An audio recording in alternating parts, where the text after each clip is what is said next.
Hello students, welcome back to my channel. Student, अगर आप 12th में है तो मैं आपके लिए लेकर आया हूँ एक मोस्ट इंपॉर्टेंट वीडियो। स्टूडेंट, इस वीडियो में हम क्लास 12 केमिस्ट्री के 3 महत्वपूर्ण लघु उत्तरीय प्रश्नों को आंसर के साथ पढ़ेंगे। देखिए स्टूडेंट, मैंने आपको बहुत सारे वीडियो प्रोवाइड करवाया जिसमें मैंने आपको इंपॉर्टेंट बहुविकल्पीय प्रश्न और इंपॉर्टेंट अति लघु उत्तरीय प्रश्नों को आंसर के साथ पढ़ाया। लेकिन ये वीडियो बहुत ही ज्यादा खास है। क्यों? क्योंकि इस वीडियो में मैं आपको 3 महत्वपूर्ण लघु उत्तरीय प्रश्नों को आंसर के साथ बताऊंगा।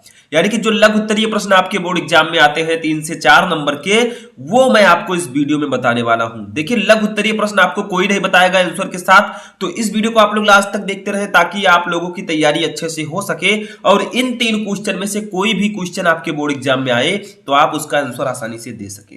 तो देखिए, क्लास 12 केमिस्ट्री 3 मोस्ट इंपॉर्टेंट लघु उत्तरीय प्रश्न। तो सबसे पहला क्वेश्चन जो हमारा होगा वो हमारे चौथे चैप्टर से है, रासायनिक बलगतिकी, जिसको हम लोग केमिकल काइनेटिक्स इंग्लिश में कहते हैं। ठीक है, तो देखिए ये एक न्यूमेरिकल है, क्योंकि आपको पता है कि जो रासायनिक बलगतिकी चैप्टर है इससे न्यूमेरिकल आते हैं 3 से 4 नंबर के। ठीक है, तो वही मैं आपको बताऊंगा। देखिए, उसके बाद जो हमारा दूसरा क्वेश्चन होगा वो हमारे नेक्स्ट चैप्टर से होगा।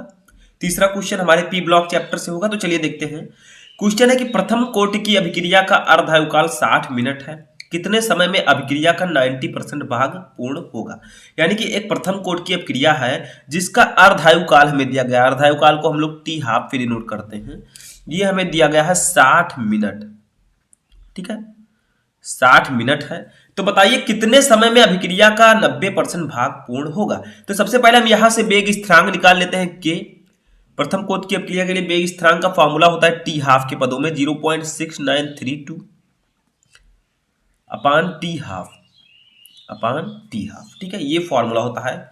अब देखिए यहां पर हम क्या करेंगे, के इक्वल टू निकाल लेंगे 0.6932।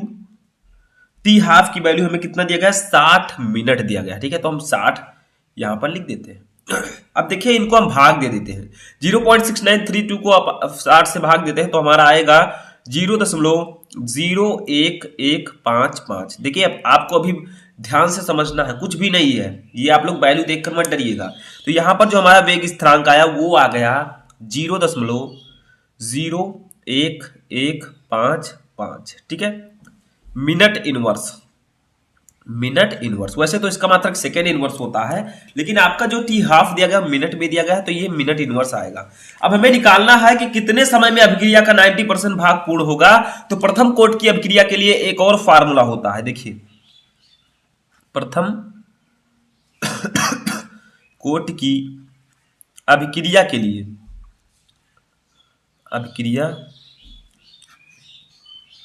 लिए वेग स्थिरांक का एक और फॉर्मूला होता है के इक्वल टू, शायद आप लोगों को पता हो, 2.303 अपान टी। लेकिन यहां पर हम टी 90 लिखेंगे। क्यों 90 लिखेंगे? क्योंकि 90% अभिक्रिया कितने समय में पूर्ण होगी। तो समय जो हम निकाल रहे हैं वो 90% अभिक्रिया का निकाले, तो टी 90 लिख देते हैं। आप टी भी लिख सकते हैं, उससे कोई दिक्कत नहीं है। ठीक है, या हम यहां पर लिखेंगे टी लॉग 10 ए अपान ए माइनस एक्स। ठीक है, ये हमारा फॉर्मूला होता है। अब यहां पर आप लोग चाहे तो 90 मत लिखिए, क्योंकि फॉर्मूले में केवल टी होता है। ठीक है, तो ये तो हमारा फॉर्मूला है। ठीक है, ये फॉर्मूला मैंने बताया। अब देखिए इसी पर हम लोग वैल्यू को रखते हैं।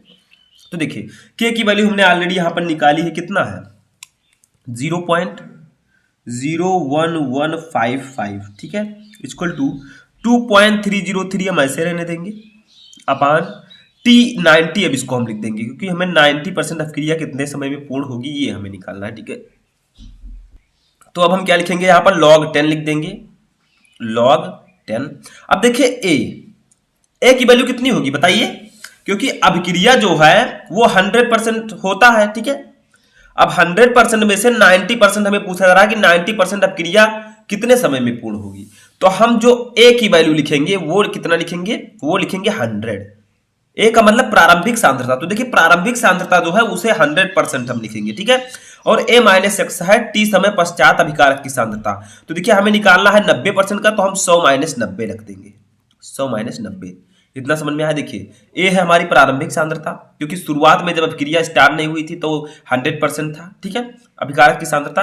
और नीचे क्या है, टी समय पश्चात अभिकारक की सांद्रता, तो ए के स्थान पर तो 100 रहेगा, माइनस 90% अभिक्रिया कितने समय में पूर्ण होती है, तो एक्स के स्थान पर हम 90 लिख देंगे, ठीक है।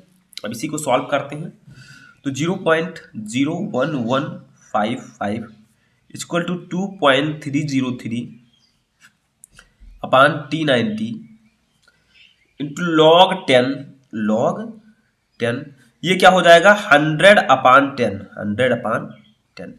कट कर देंगे, 10 का 10 तो हम 10 हो जाएगा, ठीक है। अब इसको आगे हम सॉल्व करते हैं थोड़ा सा, तो चलिए देखते हैं, यहां से हम सॉल्व करते हैं। तो देखिए हो जाएगा, इसको T90 को हम इधर ले आते हैं और इसको इसके नीचे ले आते हैं, ठीक है। तो इधर हो जाएगा हमारा T90, यही हमें निकालना भी है, T90 इक्वल टू 2.303 अपान ये वाला आ जाएगा T90 के स्थान पर 0.01155 इंटू log 10, ठीक है, log 10, और ये आपका हो जाएगा 10। देखिए ये आपका कितना हो जाएगा, 10 बचा, 10 2 100 तो 10 हमने तो 10, ठीक है। अब log 10 है, इसकी वैल्यू कितनी होती है याद रखिएगा, चूंकि मैं साइड में लिखवा देता हूं, क्योंकि log 10 इंटू 10 की वैल्यू कितनी होती है, वो होती है 1, ठीक है। तो हम इस पूरे के स्थान पर 1 लिख सकते हैं, log 10 इंटू 10 के स्थान पर 1 लिख सकते हैं, ठीक है। तो हम क्या करेंगे यहाँ पर T90 इक्वल टू, देखिए 2.303 का इससे भाग देंगे तो ये कितना आ जाएगा, ये आ जाएगा 199.39, ठीक है। जब आप 2.303 को 0.0115 से भाग देंगे तो 199.39 आएगा, ठीक है। इंटू log 10 इंटू 10 की वैल्यू होती है 1, ठीक है। तो हमारा जो T90 इक्वल टू आ जाएगा, T90 वो आ जाएगा 199.39, ठीक है, और मिनट, ठीक है। तो बस यही हमारा आंसर आ गया, 199.39 मिनट हमारा आंसर आ गया। तो आप लोग क्वेश्चन में आप कह सकते हैं, क्या कह सकते हैं, देखिए आप कह सकते हैं कि प्रथम कोटि की अभिक्रिया का अर्धायुकाल 60 मिनट है, तो 199.39, ठीक है, मिनट में अभिक्रिया का 90% भाग पूर्ण हो जाएगा, ठीक है। तो ये आप लोग, ये आपका आंसर हो जाएगा, समझ में आ गया। चलिए नेक्स्ट क्वेश्चन देखते हैं। तो देखिए नेक्स्ट क्वेश्चन जो हमारा दूसरा क्वेश्चन है, ये हमारे 5वें चैप्टर पृष्ठ रसायन से है, ठीक है। क्वेश्चन है कि द्रव स्नेही और द्रव विरोधी कोलाइड किसे कहते हैं, प्रत्येक को एक एक उदाहरण सहित समझाइए। हो सकता है आप में से बहुत सारे स्टूडेंट इसको ऑलरेडी पढ़ चुके हों, लेकिन मैं बहुत डीपली समझाने वाला हूं, ध्यान से समझिएगा। देखिए द्रव स्नेही कोलाइड क्या होता है, द्रव स्नेही कोलाइड होता है वे कोलाइड पदार्थ जो विलायक के संपर्क में आकर तुरंत कोलाइडी कणों में विभाजित होकर कोलाइडी विलयन बनाते हैं, द्रव स्नेही कोलाइड कहलाते हैं। देखिए द्रव स्नेही नाम से है द्रव से स्नेह करने वाला, द्रव से प्रेम करने वाला कोलाइड। तो वैसे कोलाइड जो विलायक क्या है, द्रव है, ठीक है। तो जब वो द्रव के संपर्क में आकर तुरंत कोलाइडी कण में विभाजित होकर कोलाइडी विलयन बनाए तो वो द्रव स्नेही कोलाइड होगा, ठीक है। तो इस तरह आप लोग याद रख सकते हैं कि ऐसे कोलाइड पदार्थ जो विलायक के संपर्क में आकर तुरंत ही कोलाइडी विलयन बनाते हैं उन्हें द्रव स्नेही कोलाइड कहते हैं। देखिए कुछ और इनमें गुण होता है, इनको अवक्षेपित करने के बाद फिर से द्रव के संपर्क में लाकर सुगमता से कोलाइडी विलयन बनाया जा सकता है, ठीक है। यानी कि इनके अवक्षेपित करने के बाद हम फिर से अगर इन्हें द्रव के संपर्क में लाएं तो हम कोलाइडी विलयन बना सकते हैं, और इसी गुण के कारण इन्हें उत्क्रमणीय कोलाइड भी कहते हैं, यानी कि रिवर्सिबल कोलाइड्स, ठीक है। समझ में आया। अब देखिए इसका उदाहरण समझते हैं, यानी कि द्रव स्नेही कोलाइड्स के कुछ उदाहरण है, कुछ एग्जांपल्स हैं, उनको हम लोग समझते हैं, ठीक है। तो देखिए कौन कौन से हैं, जिलेटिन हो गया, जिलेटिन, स्टार्च, गोंद, प्रोटीन आदि, ठीक है, प्रोटीन आदि, ये सब है द्रव स्नेही कोलाइड, ठीक है। नेक्स्ट हमारा दूसरा है द्रव विरोधी कोलाइड, नाम से द्रव से विरोध करने वाला, ठीक है।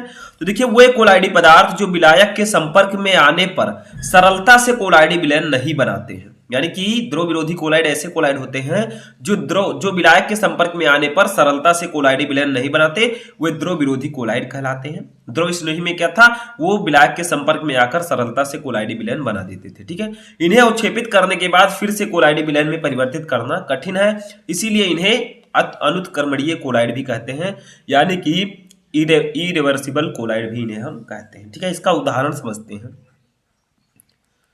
उदाहरण, ठीक है, एग्जाम्पल, जैसे इसका एग्जाम्पल क्या है, जैसे धात्विक या धातु ऑक्साइड,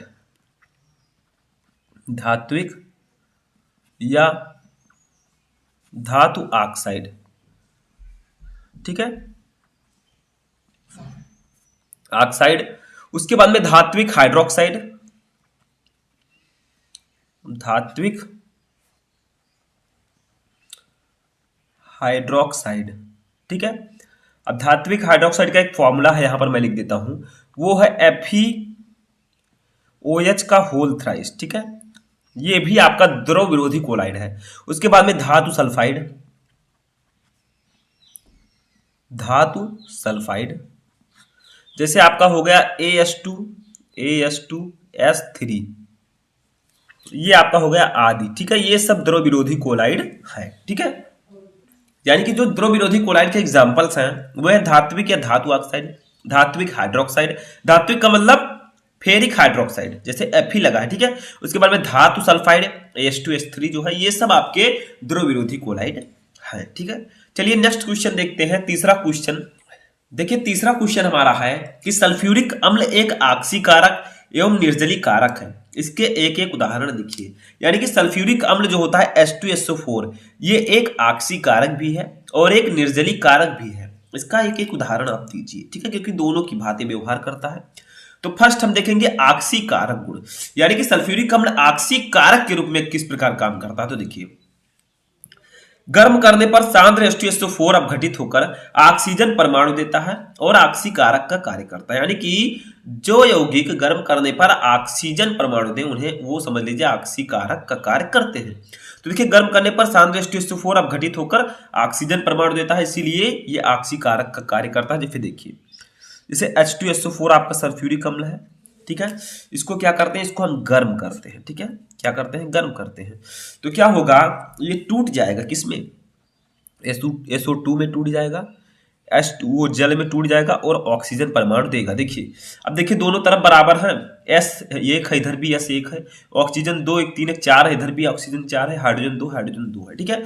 तो क्या हुआ, जब हमने H2SO4 को गर्म किया तो इसने ऑक्सीजन परमाणु दिया, इसका मतलब ये ऑक्सीकारक का कार्य करता है, ठीक है। नेक्स्ट देखिए, दूसरा है निर्जली कारक गुण, यानी कि ये किस प्रकार निर्जली कारक का कार्य करता है, यानी कि ये जल को बाहर निकालता है, ठीक है, निर्जली कारक। देखिए, यह कार्बनिक यौगिकों जैसे चीनी, फॉर्मिक अम्ल तथा ऑक्जेलिक अम्ल से जल का शोषण कर लेता है, अतः चीनी काली पड़ जाती है। यानी कि निर्जली कारक का मतलब जो जल का शोषण कर ले, जल को गायब कर दे, ठीक है। तो यह जो है कार्बनिक यौगिकों जैसे चीनी, फॉर्मिक अम्ल तथा ऑक्जेलिक अम्ल से जल का शोषण कर लेता है और चीनी काली पड़ जाती है। जैसे देखिए, चीनी का फॉर्मूला लिखिए पहले। चीनी का फॉर्मूला तो आपको पता है, C12H22O11, ठीक है। अब क्या होगा, जब इसकी अभिक्रिया हम H2SO4 के साथ कराएंगे, H2SO4 सल्फ्यूरिक अम्ल के साथ, ठीक है, तो देखिए होगा क्या, यहां पर जो कार्बन है 12 कार्बन, ये कार्बन अलग हो जाएगा, ठीक है, 12C हो जाएगा। और जब कार्बन अलग हो जाएगा तो कार्बन काला होता है, तो चीनी आपकी काली पड़ जाएगी, प्लस क्या हो जाएगा, 12C हो जाएगा, ठीक है, और प्लस आपका हो गया, ठीक है। प्लस के बाद यहां पर हो जाएगा H2SO4 इंटू 11H2O, ठीक है, ये आपका बाहर हो जाएगा। तो इसमें से क्या हुआ कि जो H2SO4 है, इसने कार्बन के मॉलिक्यूल को अलग कर दिया, जल बाहर निकल गया, यानी कि कार्बन जब होगा तो ये काला पड़ गया, चीनी काली पड़ गई, ठीक है। ये क्या है, ये आपकी चीनी है। तो ये क्या करता है, चीनी से जल को अवशोषित कर लेता है, जिससे चीनी काली पड़ जाती है, ठीक है। इस प्रकार ये निर्जली कारक का भी कार्य करता है। तो यहाँ पर मैंने आपको 3 मोस्ट इंपॉर्टेंट लघु उत्तरीय प्रश्न बताए। आई होप कि आपको तीनों क्वेश्चन अच्छे से समझ में आ चुके होंगे। कमेंट बॉक्स में बताइए कि इन तीनों क्वेश्चन में से कितने क्वेश्चन आपको पहले से पता थे। तो हम मिलेंगे नेक्स्ट वीडियो में नेक्स्ट टॉपिक के साथ, तब तक आप लोग अपनी तैयारी करते रहें।